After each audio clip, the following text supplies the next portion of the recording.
বাইরে এত রোদ আর তার মধ্যেও আমি ছাতা নিয়ে রেডি হয়ে বেরিয়ে পড়েছি। দেখো রাস্তায় একটা কোনো মানুষ নেই, তবুও আমি এখানে বেরিয়ে দাঁড়িয়ে আছি, আমার বান্ধবীদের জন্য ওয়েট করছি। তো অনেকদিন পর আজকে আমরা যাচ্ছি কলেজে, তো তার জন্যই এত গরমেও আমরা যাচ্ছি, এতটা শখ। তো এই তো বান্ধবীরা সবাই টোটো নিয়ে চলে এসেছে, আর কলেজে পৌঁছে এসে তার কাণ্ড দেখো, ওই ফুলগুলো পারবে।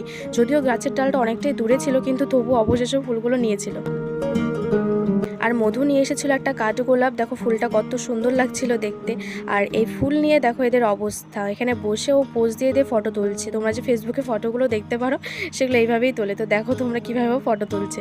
এবারে ক্লাস শেষ, এবার বাড়ি যাচ্ছি আমরা 6জন মিলে একটা টোটোতে বসেছি। জায়গা তো হচ্ছেই না, চাপাচাপি করে বসে আছে, তার জন্যই ভিডিও করছিলাম। আর সেদিন ছিল হনুমান জয়ন্তী, তার জন্য র্যালি বেরিয়েছিল। তো এখানে সবাই নাচানাচি করছে, আর এদিকে আমরা খাবার দাবার নিয়ে নিয়েছি। প্রত্যুষ ওর বার্থডে ট্রিট দিচ্ছিল, সেটা আমরা মধুর বাড়িতে বসে আমরা খাওয়া দাওয়া করছিলাম।